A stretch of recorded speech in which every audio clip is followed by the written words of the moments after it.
Welcome back. Is the proposed new Mumbai coastal road more of a problem than a solution for Mumbai's connectivity? Today, joining me for this very important discussion are Saurabh Mehrotra, Director Advisory Services, Night Rank, and Sudhir Badami, Transportation Analyst. Gentlemen, thank you very much for joining me. But before I come to both of you, let's just go and look at some of the things that you need to know about this discussion. What's really going on? 5 things you need to know about Mumbai's coastal road. First, this project has been undertaken after changing a 37-year-old policy to preserve the coastal zones. Government is now seeking to reclaim coastal land previously, which was off limit. Number 2, proposal is for a 35-kilometer road from Nariman Point to Kandivali. Metro 3 Kolaba Bandra CZ corridor will be integrated with it, and it includes road construction on 10 kilometers of land reclaimed for the purpose. Third point, which you need to know, road will be constructed based on Dutch technology. MOU has been signed with the government of Netherlands. Of course, that's the Maharashtra government which has signed it. Fourth, it proposes to decongest Mumbai and create 91 hectares of green spaces. And finally, part of the 60,000 crore transport infrastructure project undertaken by the state government. Of course, there are some positives and some negatives of it. I'm going to come to you, Saurabh, first. Everybody is talking about the road drastically cutting down time between Nariman Point and western suburbs. Will it do that as on paper today? Absolutely. Absolutely. The current commute time between, say, Kandivali to Nariman Point, peak load, peak direction, it's close to 3 hours. And with the construction of a access control expressway, it will come down to almost 45 minutes to maximum an hour. So that's almost 60% reduction in travel time. When experts are arguing that only a small percentage of population staying in western suburbs will benefit from that road, would you agree with that argument, or do you think that that's not incorrect? No, I completely disagree with this argument. Saying that only a small percentage of people would be benefited by the road is based on an assumption that people who are traveling today by, hugely congested local trains would not shift to a better and more convenient mode of transport. I mean, you have the statistics in front of you. It's completely inhuman. The peak load, peak direction, there are almost 16 people per square meter traveling in a suburban train. Now, the premise that when a proper road network is available, when there's a BRTS running, people would not shift to that mode is false and is completely incorrect. All right. Okay, let me get Sudhir Badami here. He's a transportation analyst. Sudhir, we all know that Mumbai roads are clogged in peak hours. You have traffic just inching, and commuters spend 2 to 3 hours on the road one way to work and back, which means 5 to 6 hours of their life gets wasted on just reaching their workspace and back.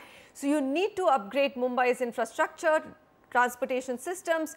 Do you think that the coastal road is a big answer to that problem? Coastal road is not at all a solution to Mumbai's mobility problem, because it will actually cater to, even if buses ply on that, cater to very few people instead of the largest number of people who are traveling in the most congested mode of transport because of inadequacy of the capacity it has, that is the suburban railway system. The railway system, just to give some numbers, carry about 3,60,000 persons per hour over 3.5 hours, while its capacity has just about reached 1,80,000 persons per hour, and it is unlikely to increase significantly ever, given the present condition.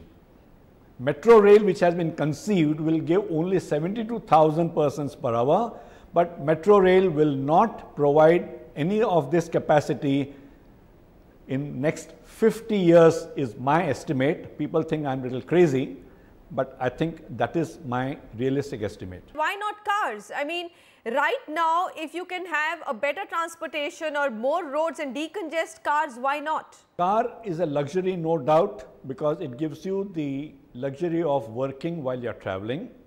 It also gives an employment to a chauffeur so that you can sit in the car and work. But the point is, affordability is one of the things. And what is the percentage of population that can use a car? That is one aspect of it. The other aspect is environment itself. More number of cars simply means more pollution, even if the car emit less and less of foul air. Okay, fair enough. Cars do create. Is your argument that the coastal road is not a solution to public transport system? Saurabh, how would you actually debate that point, or what is your counter argument to Sudhir saying that all that you're going to be encouraging is more cars, and really that is not a solution to the overburdened suburban rail transport system for the Aam Aadmi of Mumbai? No, the biggest misconception is that roads are only for cars. The roads are very much there even for buses. What we need to do is we need to promote high density vehicles on these roads. And that is very much possible.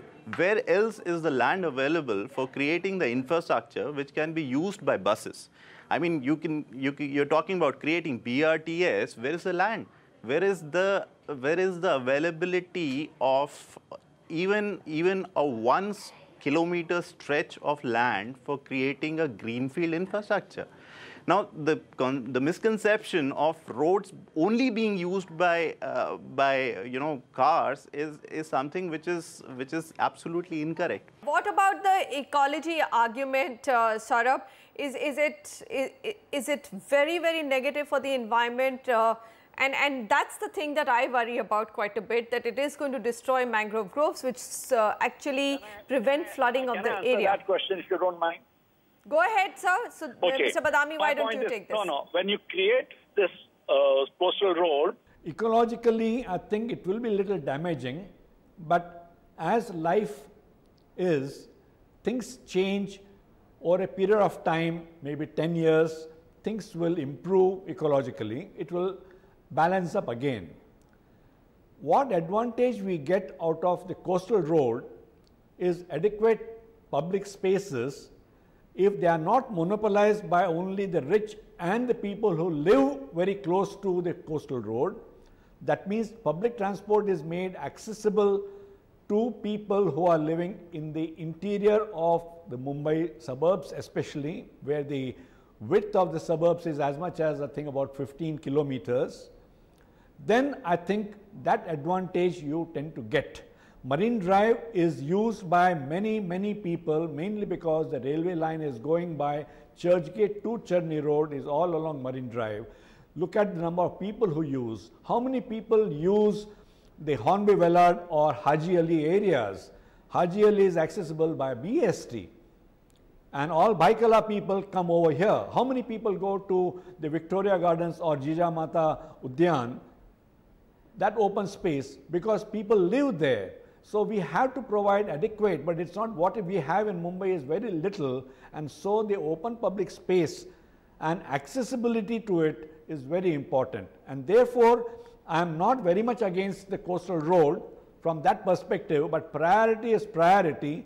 I think we can't allow 3,600 people getting killed every year and equal number getting injured, mainly because suburban railways are overcrowded. All right, Saurabh Mehrotra and Sudhir Badami, I think we'll have to wrap out here.